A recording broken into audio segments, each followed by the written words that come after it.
Good afternoon. Welcome to Remote Work Wednesday on behalf of the Remote Online Initiative and K-State Extension Community Vitality.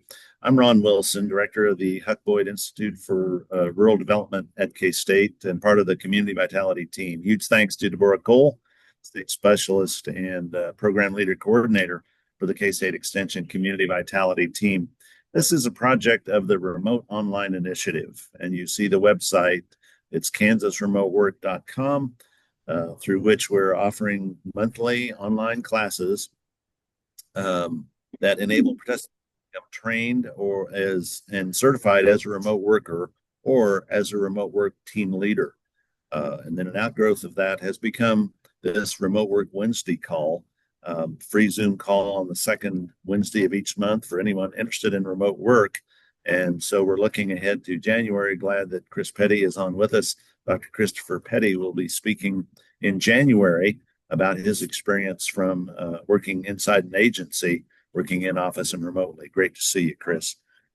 The goal of this call is simply to learn about the different aspects of online work, the challenges and opportunities of remote or hybrid work for those who choose it.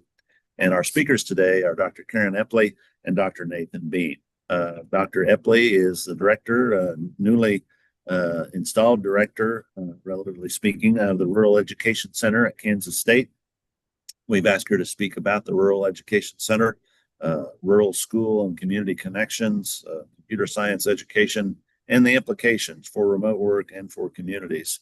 Dr. Nathan Bean, as you see, is Richard B. and Mary Jo Myers Cornerstone Teaching Scholar in the College of Engineering in the Department of Computer Science, specifically at Kansas State. And he works with the Cyber Pipeline Program, which we're anxious to learn about today. So with that, Karen and Nathan, the floor is yours. All right, thank you for having me. I think I'm gonna kick us off with a little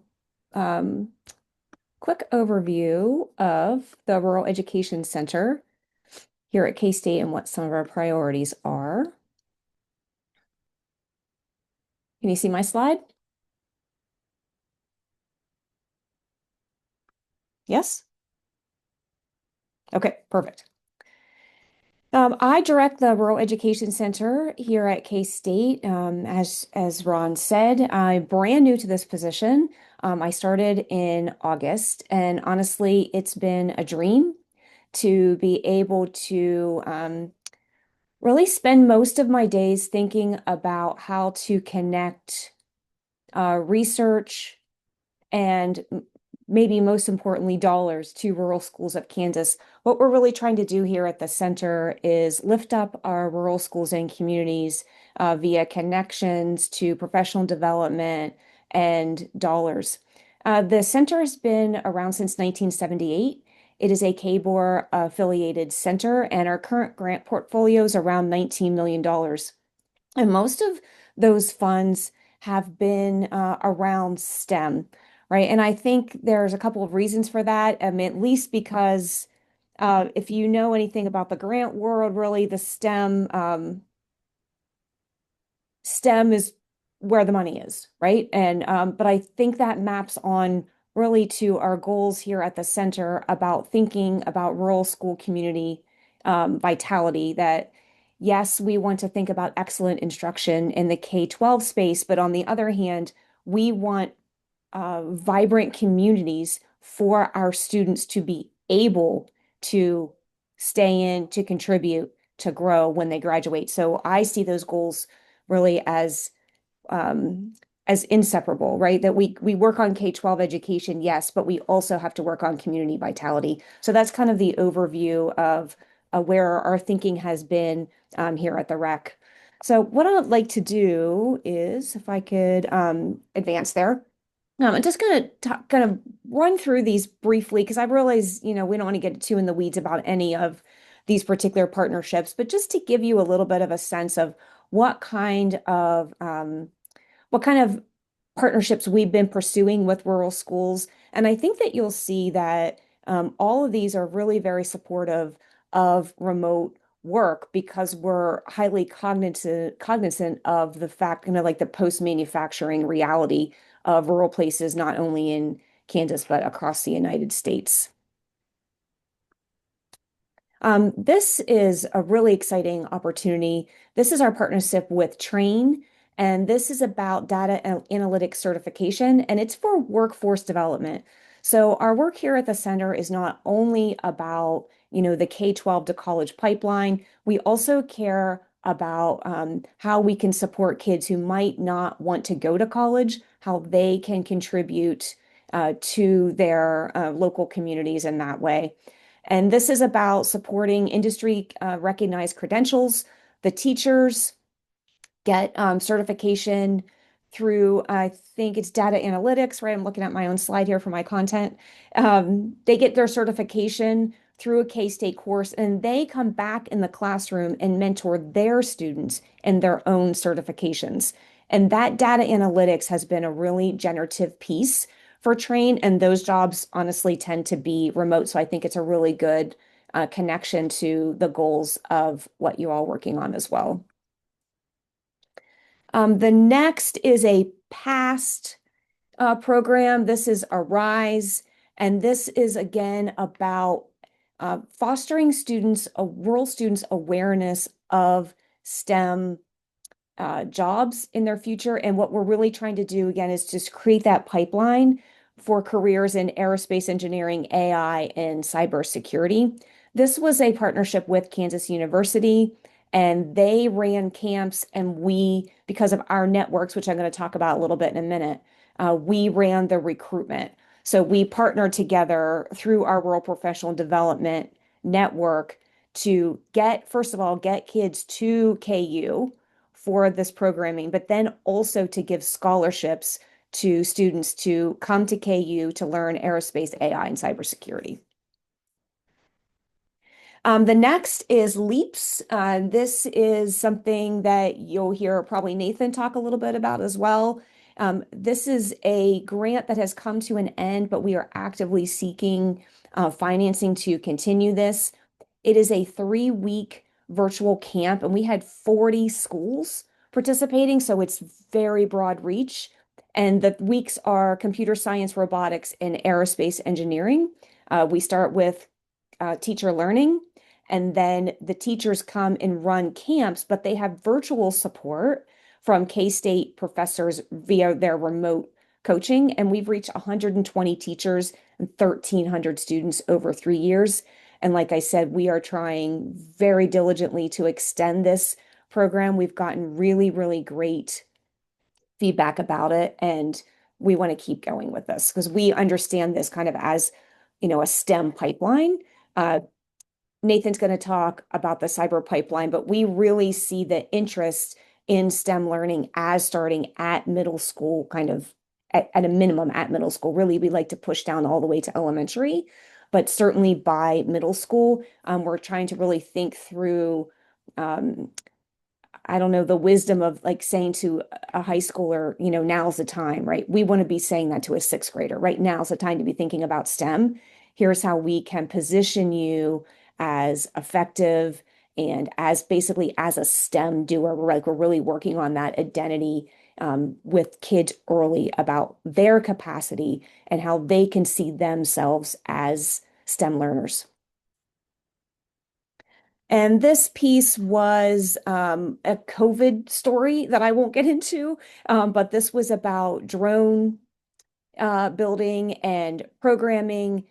This ended up being really interesting because they imagine I was not here for this program, but they imagined this happening, and then COVID came. And what is interesting about this is the way that rural students and teachers work together to basically implement the drone without any in-person support. It all ended up being virtual. I think the third year, the students were finally able to come to campus as we anticipated to launch these drones. But previously, teachers and students worked together to get this done with remote coaching from K-State. And the next is a USDA distance learning technology grant that we've had. And here, what we're trying to do is connect pre-service teachers to rural classrooms through virtual field experiences and also using ag in the classroom. And this kind of centered around using robots, right? So at the rec, we have 40 robots across Kansas. And that was originally conceptualized to work on ag. But then we ended up using it over COVID and it became really, really generative. You can see the picture on the screen in the middle of the student being able to have a field experience during COVID when they were remote and the kids were not remote. So, but those robots are still active across the state, and we're thinking again about additional funding, how we can leverage those and get those to be active again. You can go to that QR code and see the lessons that the teachers created around using ag in the classroom. And finally, our most recent initiative is a pretty large grant from the Patterson Family Foundation. And this is about using place-based education and computer science. What we have noticed in my work is that there's a really common understanding that there's a strong link between a school and its community, right? The school is often the center of the community. Kids don't want to leave their community. But really, that kind of stops at the curriculum level, right? We know there's this positive relationship, usually a lot of support, but at the same time, there really isn't often a clear path of communication from people who are living and working in the community and what the kids are learning in school, right? So we kind of just wanted to foster that communication between our community champions in the community and what the kids are learning. And we're positioning computer science within that as a tool to learn about place, right? That if kids first can understand rural Kansas history, they understand the economic and social history of their communities. Computer science can be a really, really generative goal to get that done. And ultimately, again, what we're trying to do, like we are with all these projects, is support rural community vitality at the same time as we are supporting excellent K-12 learning. And I don't know how much this connects to your interest, but we do have state and national connections here at the rec. We have an Ed Astor group, which is a rural teacher group, and there's about 100 members. And these folks are pre-service teachers who've come to K-State and they want to be rural teachers. And we bring them together. They offer each other support. They have professional learning. We're also tapped in two ways at least two ways at the national level. We are a rural schools collaborative hub in Kansas, and that center is here in the rec. And Rural Schools Collaborative is a lot about pre-service teacher education and recognizing and lifting up rural teachers. And another connection is our connection to National Rural Education Association. I will show you the QR code here to this report. And if you go to the Kansas page on 96, you'll see rural Kansas specific statistics about rural education in Kansas. And that piece also has been really important to try to connect what we're doing here at the rec to a more national group. Each state has a state collaborative about rural education that then is under the umbrella of the National Rural Education Association. So it really allows for really great cross-state collaborations. And this resource, I encourage you to check that out and understand where Kansas falls, rural Kansas falls, as compared to other rural schools in other states. But partner with us. We are always interested in hearing ideas. We are always looking for more funding. We are always looking for more collaborators. So please be in touch with me if anything I've said generates any ideas on your end. I'd love to talk further.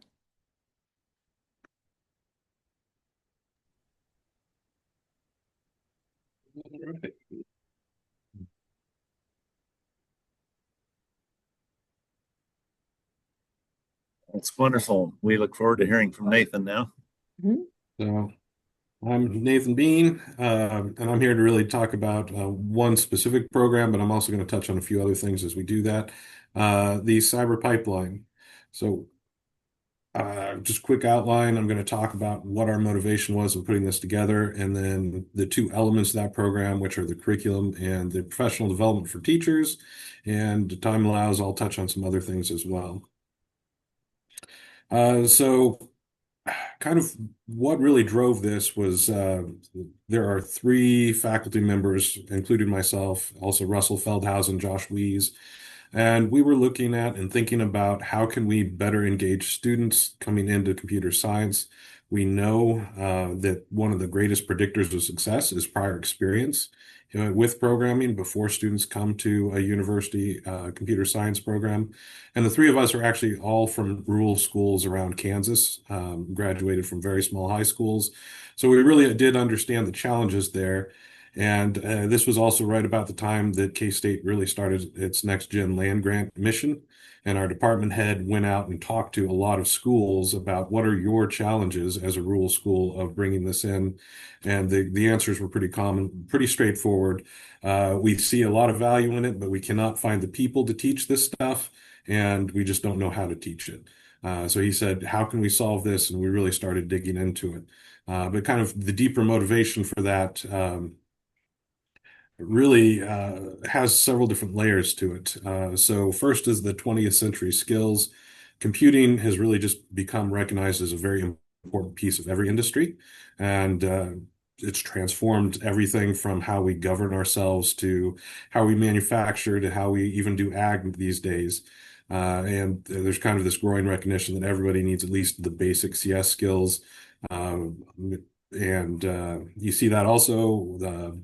Both administrations have had White House calls for supporting these initiatives.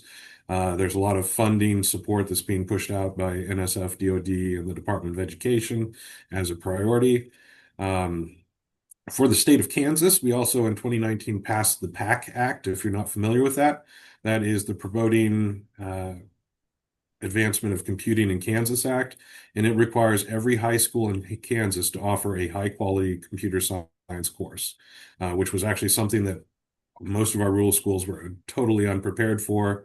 And it just happened to be that that actually passed about the same time that we had developed our curriculum and pushed it out. And one of the really nice things about that is for a limited time, the state was offering $1 million grant every year, or $1 million in grants every year to people who were doing professional development teachers. And that let us grow our professional development program in a much bigger way than we expected. But ultimately, if a student doesn't have these skills, that's going to really limit their options in the future. One of the other things that I'll point out that isn't always obvious is that learning programming, you're not actually developing a brand new part of your brain. You're actually leveraging existing parts of your brain. It's a very interesting study where they actually looked at the MRIs of students who were doing programming and basically have identified that the parts of the brain that get used for programming are the same parts involved with logical reasoning, problem solving, and critical thought, which are all also things we really want to push in K-12. And when you build those areas up, whether it be through computing or just general problem solving, those are mutually reinforcing tasks that they actually help us all get better at. And then I will also point out anybody who's tried to learn how to program will realize very quickly that you have to get good at failing and learning from failure and being willing to accept that challenge and just grind until you understand what you're trying to understand. So CS really does require a lot of grit and tenacity and helps develop that in students. Uh, as far as career opportunities, our starting salary, average salary now, I think is around 78,000 or 79,000. And computing has been a consistently projected high growth career. The um, the national U.S. Bureau of the one that does business statistics. I can't remember it off the top of my head. Most of the computing fields are clocked in right around 20%. And then the state of Kansas is actually, I believe the growth is projected to be 23% over the next 15 years, where most job growth is around 2 to 3%. So this is a field where there is going to be a lot of demand. and continues to be a lot of demand. I also have a chart here that our former department head chair liked to use. Basically, the return on investment, and for the 4 years you're drawing down debt and you're getting student loans, most of our students will end up being paid off on their loans around 28 years old. So before you're 30, you're already done with your student debt. And I know student debt is a big problem and challenge for a lot of people. But if you can make it through the degree and get that job, it has a really good return. And of course, the reason we're here is remote work opportunities. And what's really interesting, and the numbers vary on which set of statistics you're looking at, but about 60% of the tech industry is fully remote at this point. And that really seems to be something that's going to stick around, even with the return to work movement. The tech industry has been pushing back hard on that. And then if you get more into the professional, technical, and scientific industries, that's around 50%. If you're able to slice and dice that, I suspect the people who are largely doing computing related things are a much higher percentage of that. And what do you need for remote work in a computing centric career? It's very simple. You need a computer and you need a broadband connection. That is really it. So it's a very low bar to actually get into. And you can honestly do it from anywhere as long as you have good internet connections, which a lot of rural Kansas communities actually have a very active rural telecom that has been aggressive and built up a really strong broadband network. My parents' farm just outside the Ray, for example, Gorham Telephone ran fiber to their house about 15 years ago now. So they had fiber long before I had it in Manhattan, Kansas. So the regressive rural telecoms were using those grants that were offered at the federal level. For the communities that don't have that, that's one of the things I would really suggest. If you want to do economic development activities in your community, one of the best things you can do is get a good telecom company that's bringing in good broadband access to all your customers. And that kind of dovetails into economic development. And I really consider what we're doing economic development. I know it's not necessarily what most people think of when they think of economic development. They're thinking, oh, we got to bring in companies that are going to bring jobs. I suggest you look at it a slightly different way. If you bring in high income earners that are working remotely, they tend to turn around and invest in their community. And I have a couple examples here. Rural groceries, we know it's a lot of Kansas is actually a food desert where we can't get fresh produce and fresh meat, which is kind of staggering to think that we're an agricultural state and we have people in our heavily agricultural regions are not able to get fresh produce. But a lot of that is because the supply chains become nationalized and the big distributors will not supply to rural grocery stores unless they can meet a certain minimum order. And for most of those stores, you can do that maybe once, twice a year. So you can't consistently have fresh food and veggies. K-State has a whole extension agency that's working with all those rural groceries, trying to help them band together and make big orders that they then have to distribute themselves, which is a whole logistical challenge that is a pretty big one, but definitely worthwhile. But the more that we can have high income folks who say, I'm going to support my local grocery store. I'm going to buy my produce here, even if it means it's going to be a bit more expensive than running an hour away and getting it at Walmart. That makes a big difference, having a couple customers that you just can rely on to bring in that money. Also donating to local community things. That's Lucas Community Theater there. That was completely community funded and continues to be. It runs on donations. A movie theater is simply not a viable thing unless you have a certain amount of population or you're essentially subsidizing it. And that's what we see a lot with these high income rural remote workers, is that they're willing to subsidize the services they want in their community, and they see that as a way of giving back. That bottom one, that's actually a community center that was built entirely by community donations. The land, the materials, and the labor, and all of that were all funded through donation basis. That's in Luray, Kansas. It's a combination of a community center and then a youth activity center in the back. And then if you really look at the long-term picture, and this is one of those things that rural folks tend to take a long view on stuff, that we can think about what's going to come down the road 10, 20 years and maybe even 30 years down the road. And I don't know if you guys have heard the term Silicon Prairie. It gets thrown a lot around a lot. Different people have different ideas about what that is. By and large, a lot of people think, oh, we're just going to import what Silicon Valley does and bring it to Kansas or to other rural regions. I say that's never going to work. My under conception of what the Silicon Prairie really is and what it would mean for us is that we get a lot of these students who are doing remote work, computing jobs. When you get to a certain critical mass where you have enough of those people in your community or in the surrounding communities, and they start looking around at each other and they look at the jobs they're doing and say, you know, I want to do something a little different. I want to do something that's more grounded in what I care about. Let's band together. Let's start a business.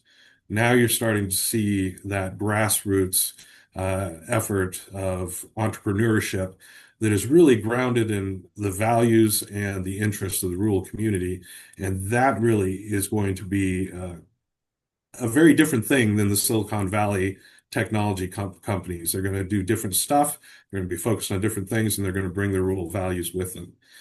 Which is the other thing I kind of threw in here is rural communities. We have our own culture. We have our own value systems that are often very different than what you would see in urban and suburban America, especially the connection with nature, the idea that hard work is something we're just going to do, self-reliance. When you're harvesting and your combine breaks down and the nearest parts house is 3 hours away, you're going to figure out how to make that combine run well enough to get the job done. Then maybe you'll go get that part after everything's done. And we do that all the time. We just have to figure out how to make things work. And we also really have a deliberate pace. It's not the hectic rustle. Gosh, what's the term they like to use for that? The hustle industry or the side hustles and all that. Just the idea that you're always much more deliberate, and then a respect for tradition and things like that. With that in mind, I pose to you the question of who is currently developing our technology, who has created all of our social media apps, who is creating things like Uber and Amazon and all of that. And I would, if you haven't heard of the PayPal Mafia, these are some of the early people in PayPal that once PayPal made it big, a lot of them turned to actually being venture capitalists and they invest in other tech companies. And what kind of tech companies do they invest in? Well, they invest in the people who are most like them, which is a very specific mindset that prioritizes technology and money over people and over existing systems. They like turbulence. They like upending the table and really just bringing fast-paced change without really thinking about the consequences or the impacts. And we see this again and again. Some good examples. Spotify, when it took off, they were basically pirating music, and they knew they were pirating music, and they didn't care. They said, "We'll go ahead and make our app big, and when we're big and profitable, then we'll be able to fight the legal battles." And that's exactly what happened. They ended up in multi-million-dollar lawsuits. They figured out how to settle. They got the recording industry to accept their terms for basically making all music available on Spotify. We see the same thing now with AI and AI training data, where the AI companies were actually pirating books that had been written and are under copyright from piracy websites. Like full on, this is an illegal activity. We know it's an illegal activity. We don't care. We're going to make it work.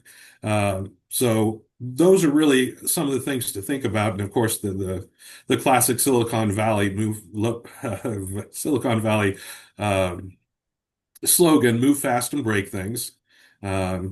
The idea that, hey, don't worry about the rules, don't worry about what's going to happen to people as a result of what we're doing. Let's just do things without thinking about the consequences. And on the other side of there, it's just farmers talking about the right to repair. We need to be able to repair our stuff. You got to let us know what's in there. You've got to let us buy the parts. You can't do these things where you're siloing us behind your closed systems. And it's just a very different way of thinking about the world. And with that different way of thinking, I think the kinds of businesses that will be funded by rural entrepreneurs are going to be very different tech businesses, which may usher in a very different way of how we interact with our tech. So that was the motivation piece. What is the cyber pipeline? Well, there's two parts to it. We provide a curriculum, which started as two courses. We're up to four courses now. Actually, five, five or six courses.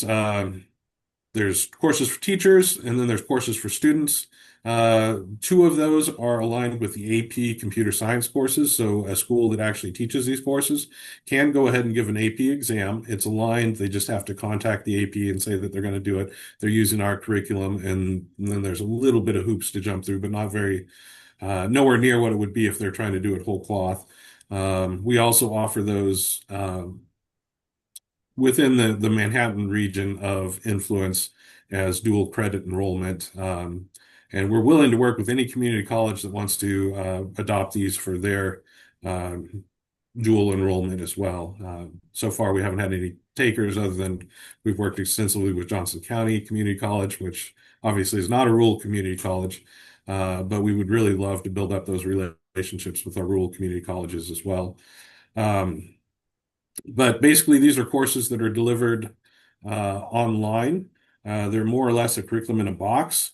They have uh, an online environment that's very hands-on. The students practice programming. There's several thousand short videos that we've recorded of tutorials and lecture content, kind of talking them through the ideas we're trying to teach. A lot of it's auto-graded, so the student does the work, they get immediate feedback back, and really just helps build those general programming skills. And we're also working right now on adding AI courses, data science courses. So we're expanding that quite a bit. Um, for the PD program, well, I guess this is actually the I did it backwards. I talked about the curriculum. This is a curriculum for teachers.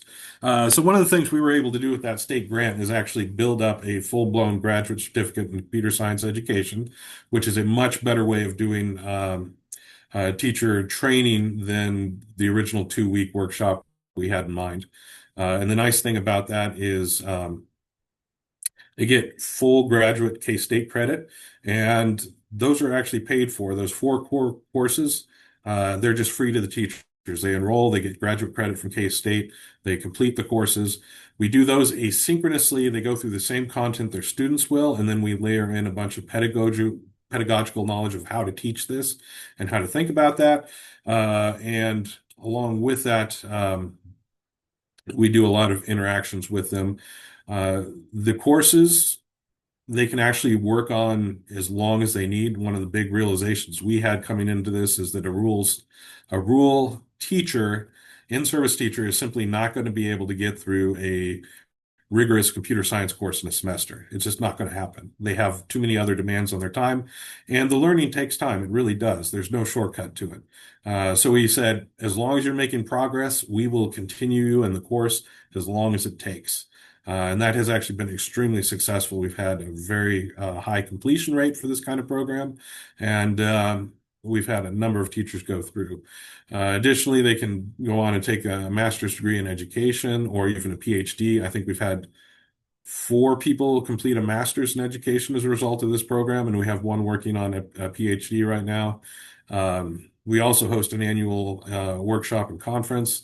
And then they have what we call a help desk, which is staffed by K-State faculty, K-State graduate and undergraduate students in computer science. Anytime they get stuck on something, have a question, they can reach out to us and we'll get right back to them. We've even done things like grading assistance. If they didn't know how to grade an assignment, we actually help them grade it.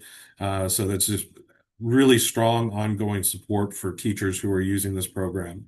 And then we also work actively with a lot of them, pulling them into research activities, engaging them in curriculum development, co-creation of curriculum. Some of the place-based education stuff that Karen talked about is a piece of that, where we'll build curriculum specific to their community in conjunction with them so that we can really tailor that curriculum to what their students care about and what engages them. So just some numbers. We've been running for about 4 years now. We've had teachers from 99 different school districts from Kansas. That's about a third of the state. 83 of those are primarily rural serving. We've had 171 educators take at least one course through the program. 57 have completed the full 10 credit hours. We have another 31 in progress. And actually, we just brought in another cohort I think we have 49 in that cohort. So that's going to jump significantly. 14 teachers have completed the full graduate certificate. We have another 12 in process right now. Um, and then we try to estimate our impact. We send out a survey to our teachers and ask them, how many students have you worked with and done some programming activities with? Last time we did that survey for last year, the number was just right around 3,800 students. And that was only with about half our teachers responding to the survey. So we know the number's higher than that. Um, this is a quick coverage map of all the school districts we've worked with. So if you happen to be from a school district that's not purple up there, start talking to your school board, start talking to your superintendent, your principal, see if you can get some teachers engaged in that.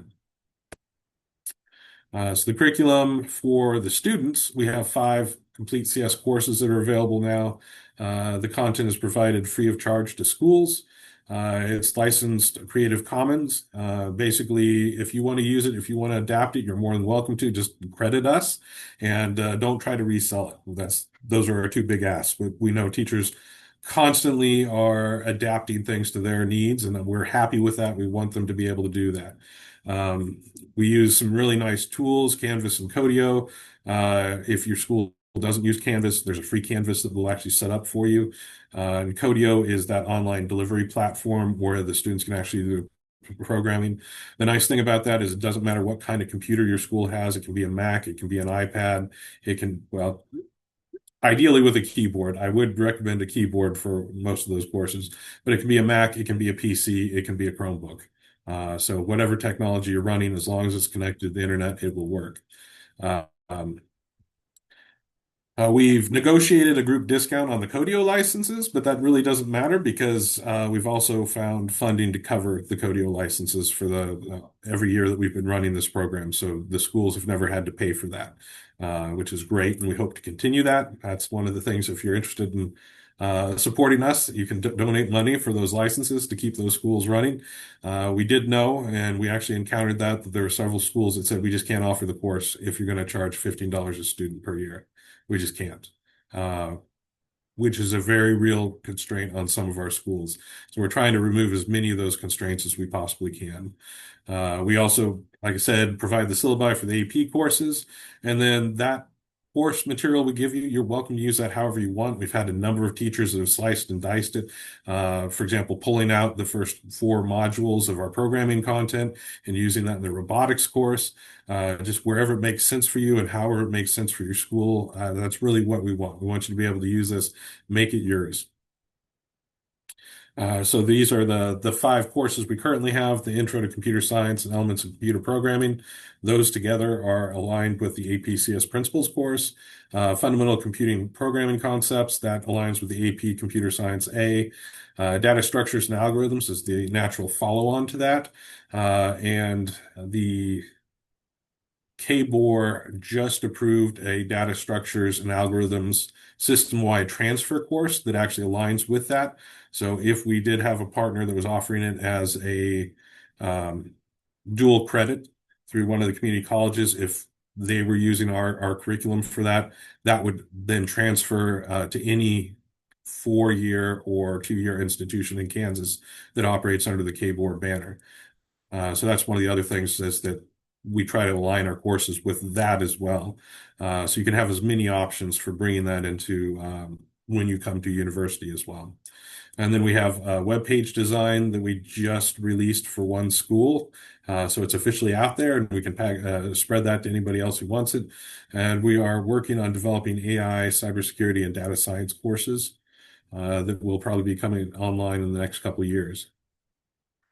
As far as our reach with that curriculum, we have 21 school districts that are actively teaching that curriculum, another 13 or so that are talking about doing it next year.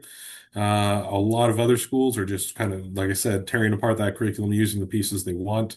We've had, I think, around 12 districts now are looking at the AP exams. I think 8 or so have actually offered them already.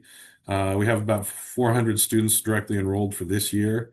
And then, like I said, we do have a concurrent enrollment program. The state of Kansas is kind of interesting because every region has a university that is responsible for concurrent enrollment in the region. So we can't actually directly enroll students in certain parts of the state.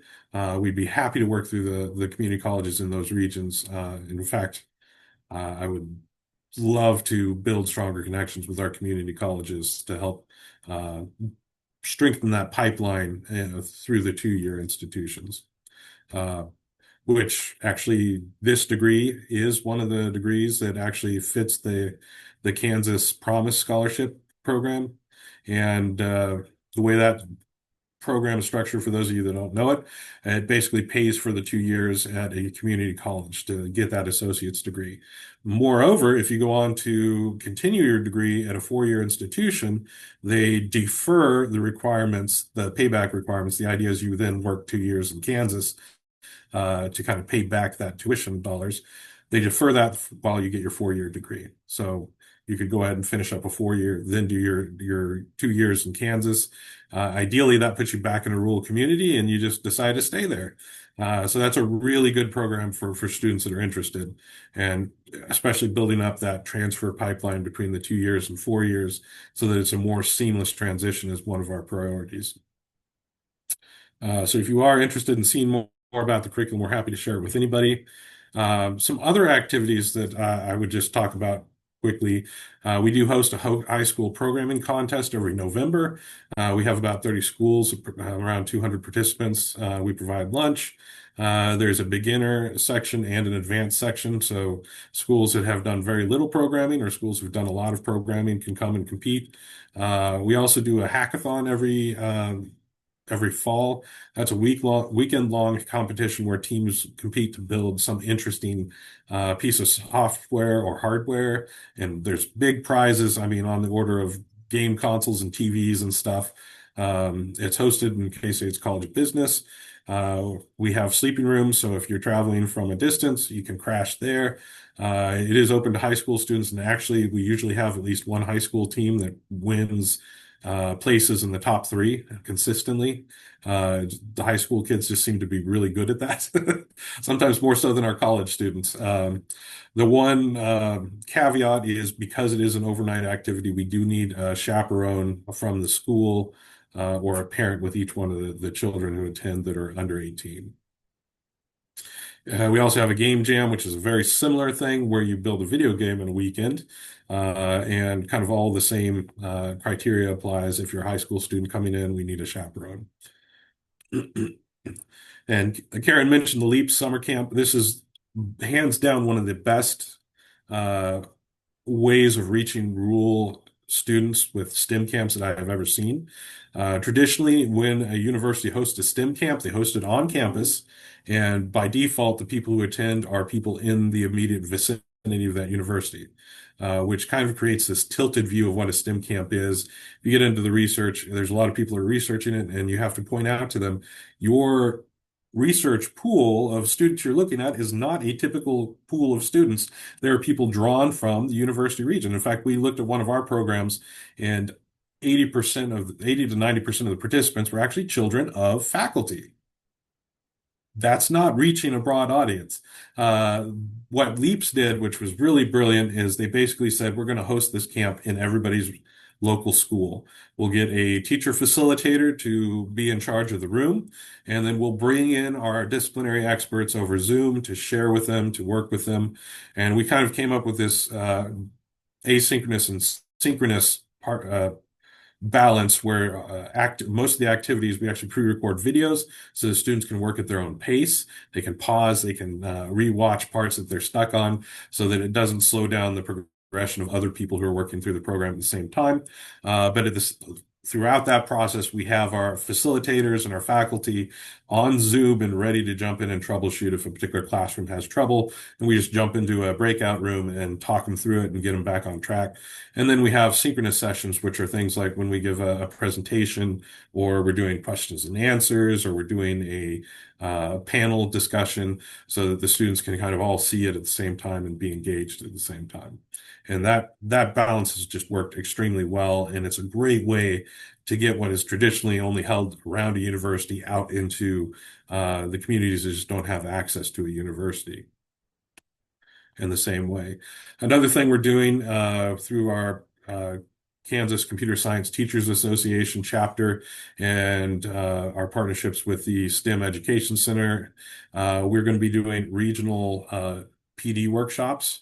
So a weekend workshop, a one-day workshop in all of the major regions of Kansas, so Northeast, Southeast, Northwest, Southwest, North Central, and South Central.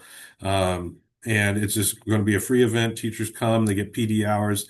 We'll take them through what computer science is and how to teach it. It's especially focused on elementary and middle schools. Like I said before, the cyber pipeline really started with a focus on high schools, but increasingly we've seen a lot of interest from middle and junior high and elementary teachers. And ultimately, we really want to push it down to that level, just like Karen said. Students start making decisions that are going to affect their career path as early as fourth grade. And if you aren't engaging with them at that point, they are not going to see these opportunities. And there are a lot of big challenges to engaging rural populations in computer science, mainly because they just don't see it. They don't see people in those careers. They don't understand that they can do those careers. They don't see how it aligns with the goals that they have for their future and the things that they care about. So the more that we can do, bring it down and connect it to ideas of place, connect it to ideas of multiple disciplines, and oh, I could use this in this area or that area. It really helps build that understanding. And we also do a 4-day conference at the end of May for K-12 teachers interested in computer science. This is co-hosted by a lot of different organizations at K-State, including the Rural Education Center. There's a series of presentations, workshops, tutorials, etc. We've been able to fund some of the attendance through grants. For those that aren't on a grant, the cost to attend is only like $30 a day, $25, $30 a day. We try to keep it as low as possible, and that really just covers the expense of the meals. Everything else we provide. Um, I think maybe I'll just very briefly, I also co-lead a lab, the Advancing Learning and Teaching Computer Science Lab. And really what we're looking at is how do we do a better job of teaching computer science? How do we understand how to develop curriculum for especially rural audiences, but disparate audiences that have different interest and different focus? And then we also build a lot of instructional technologies. So we want to do hands-on stuff with students. It helps to build really interesting things that they can engage with. One that we're working on right now, for example, is a data visualization application for looking at population trends in Kansas. And it's an interactive map that you can zoom forward and back in time. You see each town and what their population is. You can see when the railroad lines were built. You can see where the highways came in. And that allows for some really interesting place-based education where you can look at what are the historical trends around my town? When did my town grow? When did my town shrink? What things out there may have had an impact on that? So those are some of the things that we try to do as a lab. But I want to leave some time for questions, so I think I'll go ahead and stop there.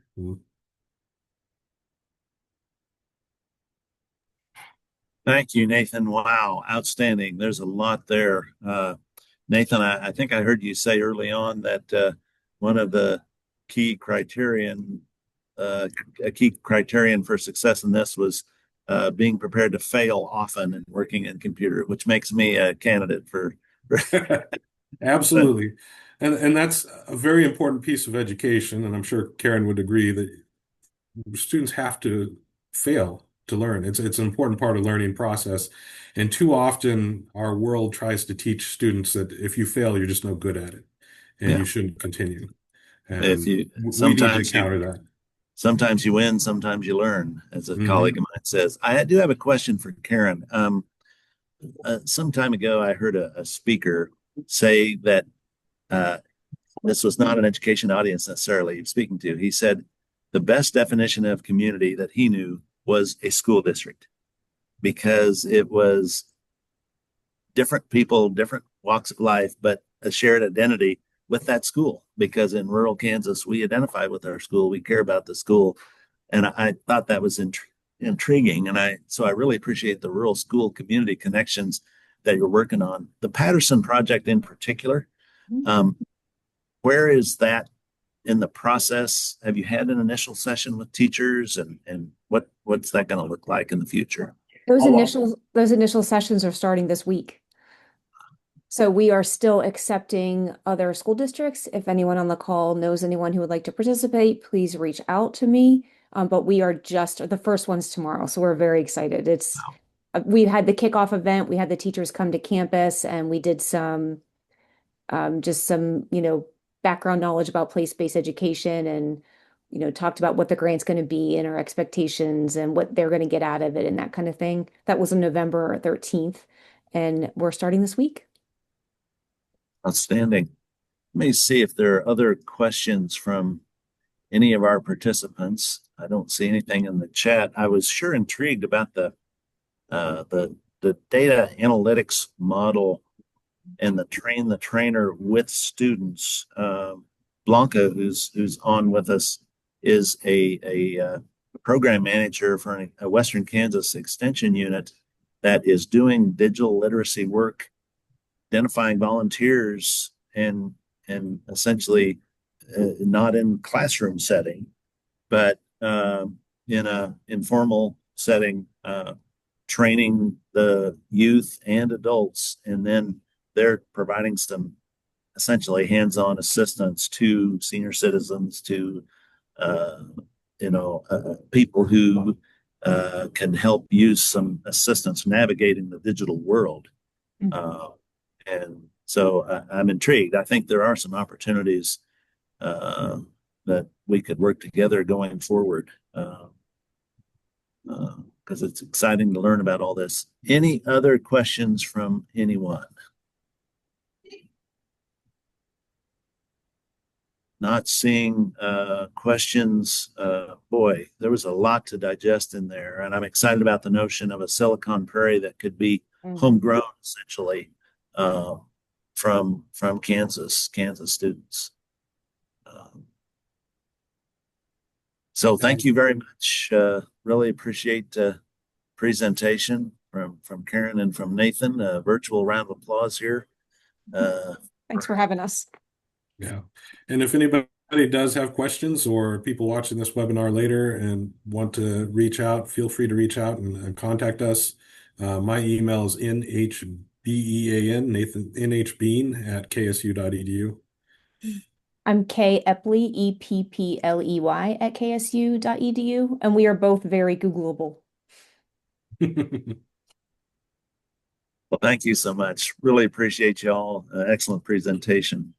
Let's look ahead to Remote Work Wednesday. Chris Petty is with us. Dr. Christopher Petty will be speaking on January 14, 2026. Can't believe I'm saying that, but he'll be sharing advice from inside an agency as he can share his experience working in an in-office setting as well as remotely and somewhat back and forth. Dr. Petty is, as you can see, program specialist in the Institute of Youth, Family, and Community in the Division of Youth and 4-H at the National Institute for Food and Agriculture within USDA. For now, thanks for joining us. We wish you a wonderful Remote Work Wednesday and happy holidays. Thank you. See you next year. Thank you.